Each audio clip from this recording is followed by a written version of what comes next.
ॐ अज्ञानतिमिरान्धस्य ज्ञानाञ्जनशलाकया चक्षुरुन्मिलितं येन तस्मै श्रीगुरुवे नमः। हरे कृष्णा। आज गीता श्रृंखला के सत्र क्रमांक 337 में आप सभी भक्तों का हार्दिक स्वागत है। आज हम श्रीमद् भगवद गीता के 10वें अध्याय के जो कि है श्री भगवान का ऐश्वर्य श्लोक क्रमांक 7 का अध्ययन करेंगे। आइए, श्लोक इस प्रकार है। एतां विभूतिं योगं च मम यो वेति तत्त्वतः सो अविकल्पेन योगेन युञ्जते नात्र संशयः। अर्थात भगवान कहते हैं कि जो मेरे इस ऐश्वर्य तथा योग से पूर्णतया आश्वस्त हैं वह मेरी अनन्य भक्ति में तत्पर होता है, इसमें तनिक भी संदेह नहीं है। भक्तों, यहाँ पर भगवान के विभूतियों के ज्ञान के फल का वर्णन किया जा रहा है। पिछले श्लोक में जब भगवान श्री कृष्ण ने कहा था कि सप्तऋषि तथा उनसे भी पूर्व 4 अन्य महर्षि एवं सारे मनु सब मेरे मन से उत्पन्न हैं और विभिन्न लोकों में निवास करने वाले जीव उनसे अवतरित होते हैं, अर्थात भगवान ने अपनी विभूतियों का वर्णन किया था। तो हो सकता है कि अर्जुन के मन में जिज्ञासा उत्पन्न हो कि भगवान आपकी विभूतियों के बारे में जानने से लाभ क्या होगा। ठीक है, मनु या सप्तऋषि जो आपके द्वारा उत्पन्न हुए हैं, परंतु उसको हम जान के क्या करेंगे। तो उसके फल के बारे में वर्णन करते तब भगवान श्री कृष्ण यहाँ पर कह रहे हैं कि जो मेरे इस ऐश्वर्य तथा योग से पूर्णतः आश्वस्त है। आश्वस्त अर्थात कि जो संतुष्ट है, जो मेरे इस योग को अर्थात इन विभूतियों को सुनकर उनको जानकर संतुष्ट रहता है, कोई शंका नहीं करता है, क्या होता है तब वह मेरी अनन्य भक्ति में तत्पर होता है। उससे क्या लाभ होगा भक्तों? भगवान की अनन्य भक्ति में लग पाएंगे हम। तत्पर होता है, बहुत तत्परता के साथ। ऐसा नहीं कि गुड़ी गुड़ी भक्ति करना, बहुत ही तत्परता के साथ वह भक्ति में लग जाता है। और उस भक्ति का फल क्या होता है वो तो हम कई एपिसोड से, कई श्रृंखलाओं में पढ़ते आ रहे हैं कि जब व्यक्ति पूर्ण रूप से भगवान श्री हरि की भक्ति में लग जाता है तो वो इस भव बंधन से मुक्त हो जाता है। और भव भक्ति में लग कब पाएंगे? जब भगवान की विभूतियों के बारे में सुनकर, उनके ऐश्वर्य के बारे में सुनकर उनमें श्रद्धा उत्पन्न करके उनको निरंतर उनके यशोगान करेंगे, तब निश्चित रूप से हम भगवान श्री हरि की भक्ति में लग पाएंगे। और उस भक्ति का लाभ होगा कि हम इस भवबंधन को पार करके भगवत धाम जाएंगे, जहाँ पर किसी प्रकार का कोई कष्ट नहीं है, कोई वहाँ पर व्याधि नहीं है। पूर्ण रूपेण नित्य भगवान श्री हरि के धाम में भगवान के साथ लीलाएं करते हैं। इसमें तनिक भी संदेह नहीं है। और इसमें तनिक भी संदेह नहीं है भक्तों, जरा सा भी संशय करने की आवश्यकता नहीं है। अक्सर इस जगत में अगर कोई व्यक्ति, विशेष रूप से कलयुग में, कोई आपको जबान भी दे दे, कोई कह दे कि आप ऐसा करो मैं आपको ऐसा फल दूंगा, तो इसमें कहीं ना कहीं संशय बना रहता है कि अपना काम बनने के बाद क्या वो उस अपने वादे पर खरा उतरेगा। और अक्सर लोग भूल जाते हैं, सत्य युग में जब कोई वचन दे देता था, किसी को जबान दे देता था, तब अपने प्राणों की आहुति देकर भी उस वचन का पालन करता था। रघुवर रीत सदा सली आए, प्राण जाए पर वचन न जाए। जैसा कि रघुवर कुल की रीत सदा सली आए, निरंतर रीत आ रही थी कि प्राण देकर भी अपने वचनों का पालन करते थे। दशरथ महाराज ने इसको सत्य सिद्ध किया। परंतु आज की तारीख में आप देखिएगा, बड़े बड़े नेता, बड़े बड़े पदों पर बैठे हुए व्यक्ति भी कुछ टीवी के सामने ऑन रिकॉर्ड आकर बोल देते हैं। और जब उनसे कहा जाता है कि ऐसा क्यों कहा, कहते ये तो मेरा बयान ही नहीं है, मेरे बयान को तोड़ मरोड़ कर पेश किया गया है, या ज़्यादा हो गया तो कहते मैं अपने बयान को वापस लेता हूँ। ये उचित रीति नहीं है। परंतु भगवान की वाणी में यहाँ पर हम समझ रहे हैं कि भगवान के इसमें तनिक भी संदेह नहीं आता। जब भगवान कह रहे हैं तो निश्चित रूप से वह सत्य है। यह संपूर्ण जगत प्रपंच जिसमें ब्रह्मा और शिव आदि देवता, संकादिक महर्षि और स्वयंभू मनु प्रमुख हैं, वे मेरे अधीन ज्ञान और ऐश्वर्य की शक्तियों से युक्त होकर इस जगत की स्थिति और प्रवृत्ति करते हैं। यह संपूर्ण जगत प्रपंच अर्थात हम अक्सर कहते हैं कि जगत में एक दूसरे की बातें करना, ये प्रपंच ही है, व्यर्थ की बातें करना। तो कह रहे हैं कि इस जगत में, जगत प्रपंच में जिसमें ब्रह्मा और शिवजी भी सम्मिलित हैं और बड़े बड़े महर्षि गण भी सम्मिलित हैं, ज्ञान और ऐश्वर्य की शक्तियों से युक्त होकर इस जगत की स्थिति और प्रवृत्ति करते हैं। भगवान के द्वारा ही जगत की सृष्टि का निर्माण होता है, जिसमें बड़े बड़े देवता, बड़े बड़े महर्षि गण, शिव जी, ब्रह्मा जी तक इसमें सम्मिलित हैं। हम देखते हैं कि ब्रह्मा जी को सृष्टि करने का ज्ञान किसने दिया? स्वयं भगवान श्री विष्णु ने। जब ब्रह्मा जी का प्राकट्य हुआ तो ब्रह्मा जी को ज्ञान नहीं था करना क्या है, और उन्होंने 2 शब्द सुनाई दिए उनको, तपः तपः। तब ब्रह्मा जी तपस्या करने लगे और उसके फलस्वरूप भगवान श्री विष्णु उनके समक्ष प्रकट हुए और उनको इस सृष्टि के बारे में, सृष्टि की संरचना करने के बारे में ज्ञान प्रदान किया। इससे सिद्ध होता है कि भगवान द्वारा ही ब्रह्मा जी है और अन्य देवता संपूर्ण सृष्टि में जो भी कार्य घटित हो रहा है भगवान की अधिष्ठा में हो रहा है। इस ब्रह्मांड की शक्तियों को ब्रह्मांड की विभूति कहा गया है, अर्थात महान ऐश्वर्य। इस ब्रह्मांड की जो अनेक शक्तियां हैं उसको भगवान की विभूति के रूप में कहा गया है, अर्थात भगवान की शक्तियाँ। जैसे भगवान श्री कृष्ण कहते हैं कि दैत्यों में मैं प्रहलाद हूँ, वृक्षों में अश्वत्थ का वृक्ष हूँ, देवताओं में इंद्र हूँ, मनुष्यों में राजा हूँ, पशुओं में शेर हूँ। ऐसे अनेक प्रकार के दृष्टांत देकर कहते हैं कि प्रत्येक जीव में या प्रत्येक सृष्टि में जो कोई भी महान है वो भगवान श्री कृष्ण की विभूति है। और जब हम उनको देखते हैं तब हमें भगवान का स्मरण हो आना चाहिए और भगवान की शक्तियों के रूप में देखते हुए उनका सम्मान करें और भगवान को धन्यवाद दें कि जब ये व्यक्ति साधारण इतना महान है तो भगवान कितने महान होंगे जिनके द्वारा इनको महान बनाया गया है। अक्सर लोग अपने आप को शेर कहकर संबोधित करते हैं, ये तो शेर का बच्चा है। इससे सिद्ध होता है कि शेर है वो शक्तिशाली है, और जब शेर इतना शक्तिशाली है तो उनको बनाने वाले भगवान है वो कितने शक्तिशाली होंगे। किसी देश का राजा हो, उस राजा को देखकर लोगों के मन में श्रद्धा ही उनके प्रति स्वाभाविक ही उनके प्रति सम्मान प्रकट होता है। तो हम सोचते हैं कितना शक्तिशाली है, कितना बुद्धिमान है, कितना ज्ञानी है। तो जब हम इन ज्ञान के बारे में अध्ययन करके रखेंगे तो बस स्वाभाविक ही उनको देखकर हमें भगवान की शक्तियों का स्मरण हो आएगा और हम भगवान की महानता के विषय में स्मरण कर पाएंगे, भगवान की महानता के बारे में हम चिंतन कर पाएंगे। योग का अर्थ है अनादित्व और अजत्व, अजन्मा आदि कल्याण गुण रत्नों से मेरा संबंध। योग का अर्थ है कि अनादित्व अर्थ अनादि है, भगवान है वो अनादि है। अजन्म अर्थात भगवान का कभी जन्म नहीं होता है। भगवान इस धराधाम में प्रकट होते हैं लीला करने के लिए, परंतु भगवान का जन्म नहीं होता। भगवान जन्म कर्म से परे हैं। जो मुझ सर्वेश्वर सर्वज्ञ भगवान वसुदेव की इन विभूतियों और गुणों को तत्व से जानता है, अर्थात उनका इनमें दृढ़ विश्वास, तो वह मेरे प्रति स्थिर भक्ति योग को संपन्न कर पाएगा। भगवान कहते हैं कि जिसकी मुझ में पूर्ण श्रद्धा है, जो मेरे जन्म और कर्म की दिव्यता के विषय में जानता है, जो मेरी इन विभूतियों के बारे में जानता है और इन विभूतियों को जानकर स्वाभाविक ही मेरे प्रति श्रद्धा उत्पन्न करके मेरी भक्ति में लगता है, तो वो निश्चित रूप से योग से संपन्न होगा और मैं उस पर कृपा करूँगा। इन विषयों के संबंध में मेरे ज्ञान से भक्ति उदित होती है और वर्धित भी होती है।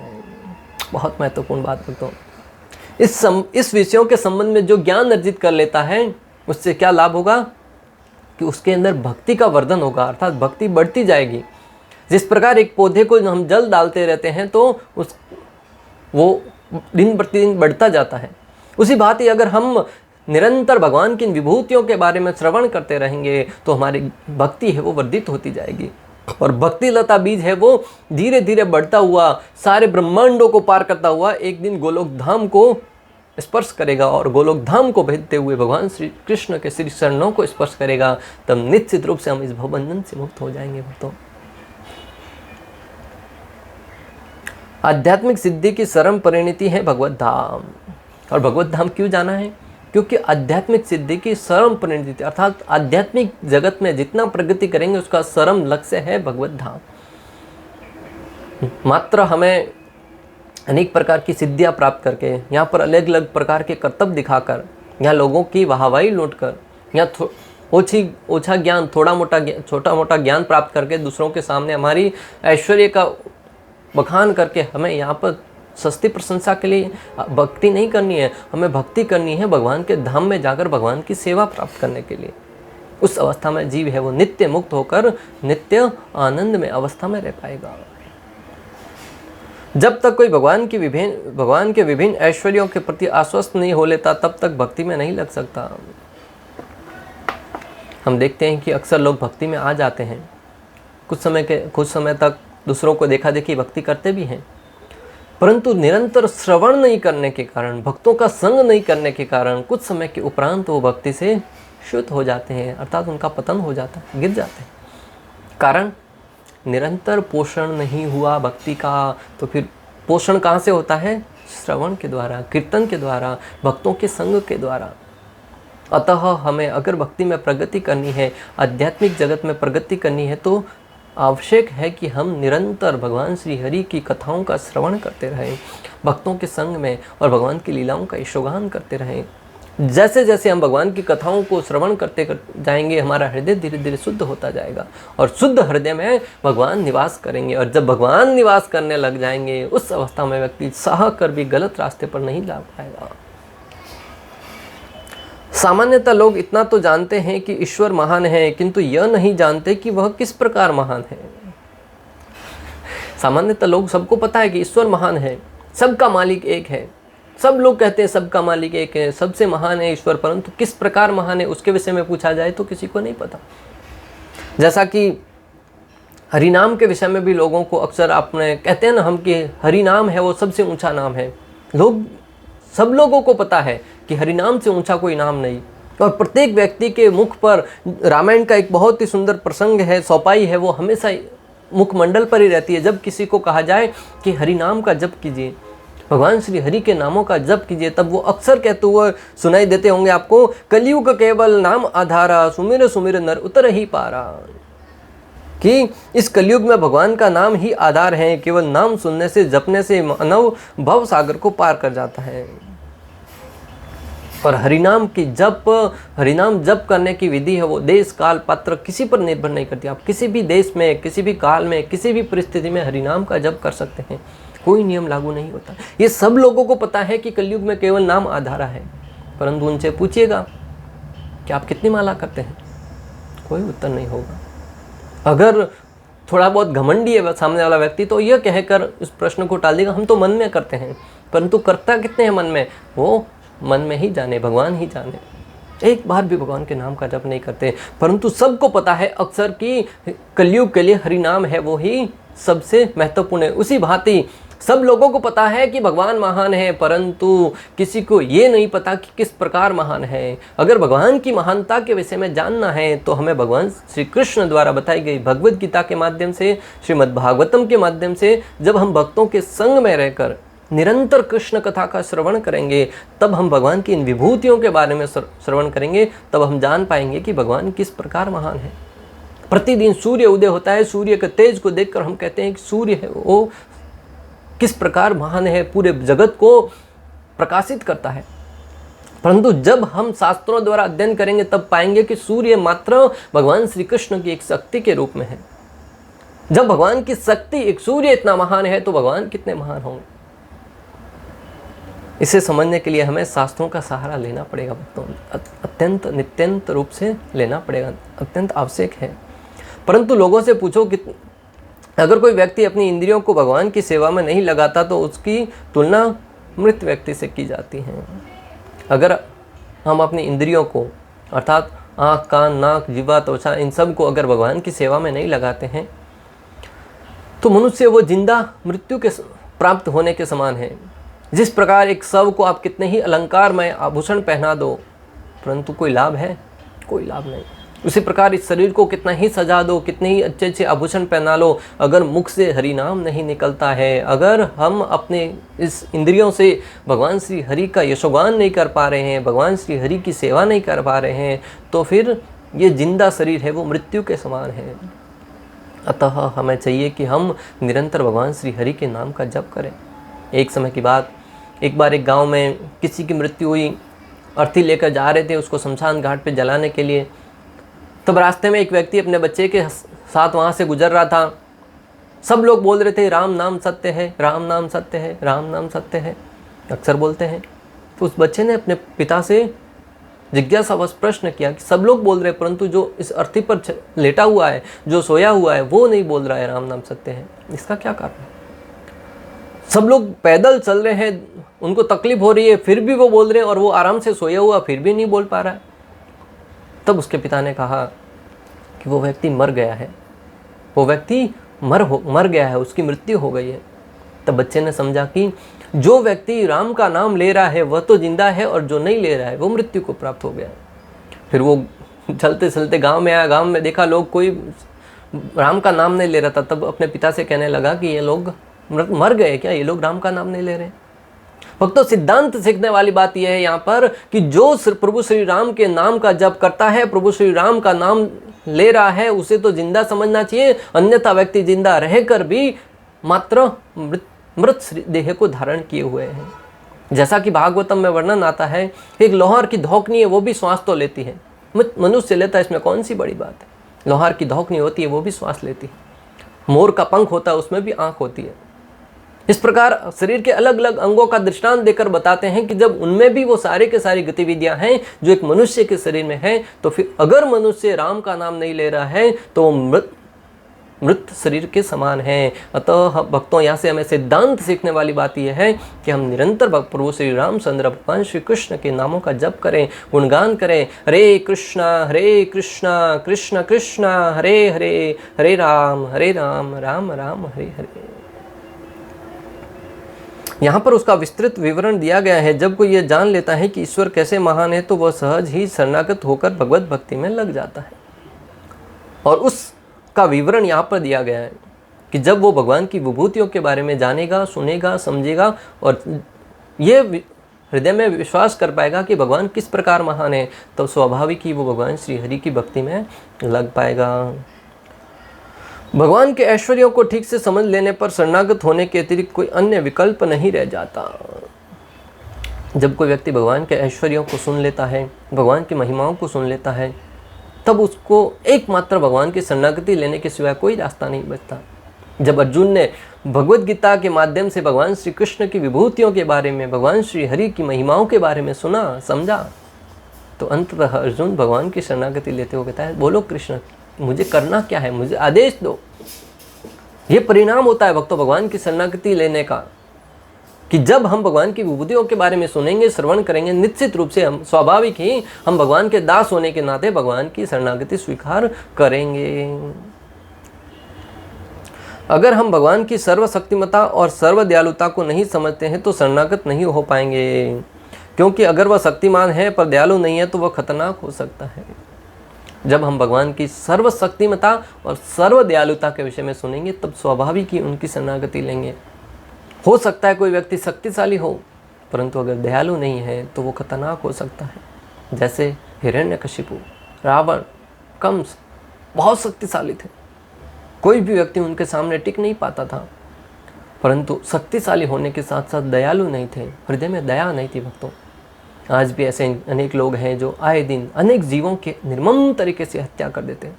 मनुष्य का देह तो धारण किया है, बातें भी बड़ी बड़ी करते हैं, हम तो शांति प्रिय हैं, परंतु जब किसी के ऊपर दया दिखाने की बात आती है तब उसको निर्दयता के साथ, बहुत ही क्रूरता के साथ उन जीवों को मार देते हैं, काट देते हैं, उनके साथ बुरा बर्ताव करते हैं। वो जीव तड़पता है, कर्राता है, दुखी होता है, परंतु फिर भी उस अवस्था में भी उनके हृदय में जरा सी भी दया नहीं आती। अतः हमें समझना चाहिए कि अगर व्यक्ति शक्तिशाली होने के साथ साथ दयालु नहीं है तो वो मानव नहीं, वो राक्षस है। कंस की भांति, हिरण्यकशिपु की भांति, बड़े बड़े राक्षस आतताइयों की भांति मनुष्य के हृदय में दया होना अत्यंत आवश्यक है। भगवान श्री हरि है, वो संपूर्ण शक्तिमान है, सर्वशक्तिमान है और साथ ही साथ दयालु भी है। उन्होंने दया करके भी हम जीवों पर दया करके ही श्रीमद् भगवद गीता रूपी, भागवतम रूपी ज्ञान प्रदान किया। भगवान को इस धरा पर आने की क्या आवश्यकता है भक्तों? जो अपनी भ्रुकुटी उठाने मात्र से संपूर्ण ब्रह्मांड का प्रलय कर सकते हैं, क्या उनको अपने भक्तों की रक्षा करने के लिए इस धरा पर अवतरित होने की आवश्यकता है? कतई नहीं, परंतु वो अपने भक्तों को आनंद प्रदान करने के लिए लीला करके उनको निरंतर आनंद प्राप्त कर सके, इसलिए भगवान अवतरित होते हैं और अपने भक्तों के साथ लीला करते हैं। अगर भगवान अवतरित नहीं होते तो आज हम किसकी चर्चा करते हैं? प्रभु श्री रामचंद्र आए, उन्होंने अनेक लीलाएं करी, तभी तो हम आप और हम बैठकर यहाँ पर लीला का चर्चा कर पा रहे हैं। भगवान श्री कृष्ण अवतरित हुए, उन्होंने अनेक प्रकार की लीलाएं करी, तभी तो आज आप और हम बैठकर यहाँ पर उनके लीलाओं का यशोगान कर पा रहे हैं। भगवान नरसिंहदेव, वामन देव, वराहदेव, अनेक प्रकार के अवतारों के माध्यम से भगवान अपने भक्तों को आनंद प्रदान करते हैं। यह है भगवान की दयालुता। और विशेष रूप से भगवद गीता जैसा ज्ञान प्रदान करते हैं, ताकि हम भूले भटके जीव, भगवान की विद्रोही संतान, भगवान के बारे में ज्ञान प्राप्त करके पुनः भगवान श्री हरि के धाम को प्राप्त कर सकें। और दूसरा, दयालु पर शक्तिशाली नहीं है तो क्या फ़ायदा। और अगर कोई व्यक्ति दयालु है परंतु साथ शक्ति नहीं है तो क्या फ़ायदा। बहुत ऐसे लोग हैं जिनके हृदय में दया भरी पड़ी है परंतु पास में कुछ शक्ति नहीं है, वो चाहकर भी किसी की रक्षा नहीं कर सकते। हमारे आंखों के सामने किसी के ऊपर अत्याचार हो रहा है, किसी के ऊपर बहुत भयंकर अत्याचार हो रहा है, परंतु हमारे अंदर उसके विरुद्ध आवाज़ उठाने की शक्ति नहीं है, सामर्थ्य नहीं है, तो क्या फ़ायदा ऐसी दया का। अंदर ही अंदर घूटते रहेंगे। इसलिए शक्तिशाली और दया दोनों एक साथ होना अत्यंत आवश्यक है, और वो भगवान श्री कृष्ण के अंदर विद्यमान है। आज या तो व्यक्ति शक्तिशाली है, अगर शक्तिशाली है तो क्रूर हो जाता है, दया नहीं रहती, और कोई दयालु है तो उसके पास शक्ति नहीं होती। अतः जब हम जानेंगे कि भगवान शक्तिशाली हैं और साथ ही दयालु भी हैं, तब शरणागति स्वीकार कर पाएंगे। इसलिए जब हम जानेंगे कि भगवान दयालु तो है और साथ ही साथ शक्तिशाली भी हैं, तब ऐसे व्यक्ति की शरण में जाने का बहुत लाभ है। अगर ऐसे व्यक्ति की शरण में जाया जाए जो बहुत शक्तिशाली है, तो हो सकता है वो कहीं न क्रूरता के वश हमारे ऊपर भी प्रहार कर ले। आज आतंकवादियों के खेमे में क्या होता है, कोई व्यक्ति अपनी स्वेच्छा से उसमें प्रवेश तो कर जाता है परंतु बाहर नहीं निकल पाता, वो उनके ही हाथ का शिकार बन जाता है अगर वहाँ से उनसे विद्रोह करने का प्रयास करे या उनसे दूर जाने का प्रयास करे तो। और दूसरी तरफ कोई दयालु है, उसकी शरण में चले जाओ परंतु शक्ति नहीं है, वो स्वयं की रक्षा नहीं कर पाता, तुम्हारी क्या रक्षा करेंगे। परंतु भगवान तो कहते हैं जो मेरी शरण में आता है मैं उसको समस्त पापों से मुक्त कर देता हूँ। सर्व धर्मान परित्यज्य माम एक शरणं व्रज अहम त्वां सर्व पापेभ्यो मोक्षयिष्यामि मा शुचा। श्री कृष्ण कहते हैं कि सारे धर्मों का त्याग करके मुझ श्री कृष्ण की शरण में आ जाओ, मैं तुम्हें समस्त पापों से मुक्त कर दूंगा। कौन है ऐसा व्यक्ति, कौन है ऐसा ईश्वर जिसने इतनी बड़ा आपको आश्वासन दिया हो। और ऐसा ज्ञान भगवद गीता, श्रीमद् भागवतम तथा अन्य ऐसे ग्रंथों से ही प्राप्त किया जा सकता है जो जीवों के कल्याणार्थ ही भगवान ने प्रदान किया है। जैसा कि हमने बताया, ये ऐसा ज्ञान श्रीमद् भगवद गीता, श्रीमद् भागवतम, रामायण, पुराण, वेद, उपनिषद, इन सब के माध्यम से भगवान ने ही प्रदान किया, और हम जीवों पर करुणा करके कल्याण के लिए ही हमें ज्ञान प्रदान किया है। जब तक शास्त्रों को नहीं पढ़ेंगे तब तक भगवान के विषय में भ्रांत धारणा बनी रहेगी। जब तक हम शास्त्रों को नहीं पढ़ेंगे, भगवद गीता, भागवतम जैसे ग्रंथों का अध्ययन नहीं करेंगे, उचित मार्गदर्शन में उसको समझने का प्रयास नहीं करेंगे, तब तक हमारे अंदर भ्रांत धारणाएं बनी रहेगी। भगवान कौन है, ईश्वर कौन है, किसकी शरण में जाया जाए, ये बाबा जी भगवान, वो बाबा जी भगवान, ये व्यक्ति भगवान, ये व्यक्ति भगवान, तुम भी भगवान, मैं भी भगवान, सब भगवान। यथा मत तथा पद, जैसा आपकी विचार वो भी भगवान। अतः शास्त्रों का ज्ञान अत्यंत आवश्यक है भक्तों। आज ये आधा ज्ञान भी बहुत खतरनाक होता है। आप देखिए सोशल मीडिया पर पूरे दिन कोई व्यक्ति अपने किसी गुरु को भगवान बताता है, कोई किसी अन्य को भगवान बताता है, कोई तीसरे व्यक्ति को भगवान बताता है। बोले कहाँ से ज्ञान प्राप्त किया? बोले मुझे ऐसा लगता है। तुम्हें लगने से क्या होता है? शास्त्र में क्या लिखा है, गुरु साधु शास्त्र, जब ये तीनों का क्या मत है वो महत्वपूर्ण है। अतः हमें शास्त्रों से ज्ञान प्राप्त करना अत्यंत आवश्यक है। भगवान की प्रेमा भक्ति में रुचि बढ़ाने के लिए ही इस विशिष्ट ज्ञान की आवश्यकता है। श्री कृष्ण की महानता को समझने में उपेक्षा का भाव न बरते, क्योंकि श्री कृष्ण की महानता को जानने पर ही एकनिष्ठ होकर भक्ति में की जा सकती है। कृष्ण भक्ति में प्रगति करने के लिए ऐसी दिव्य कथाओं का श्रवण करना अत्यंत आवश्यक है। और कृष्ण कथा को सुनने में जरा भी उपेक्षा न करें कि अभी तो हरि कीर्तन चल रहा, थोड़ी देर बाद जाएंगे कथा में। कीर्तन बहुत महत्वपूर्ण है भक्तों, उसको नज़रअंदाज मत कीजिएगा। भगवान श्री कृष्ण की कथा चल रही है, 1000 काम छोड़कर कथा में प्रवेश कर जाइए। इस संसार में बाकी सब काम होते रहेंगे, चलते रहेंगे, परंतु जब कृष्ण कथा चल रही है तब सारे काम छोड़कर कृष्ण की कथा में बैठ जाइए। पूरे दिन मोबाइल बैठते मत बैठिएगा। कथा में जाते हैं ध्यान विचलित रहता है, दुकान पे अनेक जगह घूमता रहता है। फ़ोन बंद करके जब कथा में आते बैठ जाइए शांति से। तुम्हारे ऊपर कोई पहाड़ नहीं टूट पड़ेगा। संपूर्ण विश्व का कारोबार का भार तुमने अपने ऊपर नहीं ले रखा है। जब तुम नहीं थे तब भी सृष्टि चल रही थी, तुम नहीं होंगे तब भी सृष्टि चलती रहेगी। अतः ये इस गलतफहमी में मत रहिए कि अगर मैं नहीं जाऊंगा तो मेरी दुकान का क्या होगा, इस विश्व का क्या होगा, समाज का क्या होगा। अपने ऊपर करुणा करके, अपने स्वयं के ऊपर करुणा करके कथा में बैठिए, श्रवण कीजिए कानों के द्वारा। जब कथा सुनेंगे वही जीवन का सबसे बड़ा लाभ है। जो भी भौतिक धन है सब धरा का धरा यहीं पड़ा रह जाएगा। एकमात्र धन आपके साथ जाने वाला है, वो आध्यात्मिक भक्ति, कृष्ण कथा जो श्रवण किया है वही आपकी वास्तविक पूंजी है भक्तों। अतः श्लोक का सार यह है कि हमें ज़्यादा से ज़्यादा भगवान श्री हरि की विभूतियों के बारे में श्रवण करना होगा, और उसका परिणाम क्या होगा कि हम भगवान श्री कृष्ण की भक्ति में प्रेमवश लग पाएंगे। इस प्रकार श्लोक क्रमांक 7 का भक्ति वेदांत तात्पर्य पूर्ण हुआ। अंत तक हमारे साथ बने रहने के लिए आप सभी का हृदयपूर्वक, प्रेम पूर्वक बहुत बहुत धन्यवाद। श्रील प्रभुपाद की जय, श्री श्री राधा गोपीनाथ भगवान की जय, श्रीमद् भगवद गीता की जय। हरे कृष्णा कृष्ण कृष्ण हरे हरे, हरे राम राम राम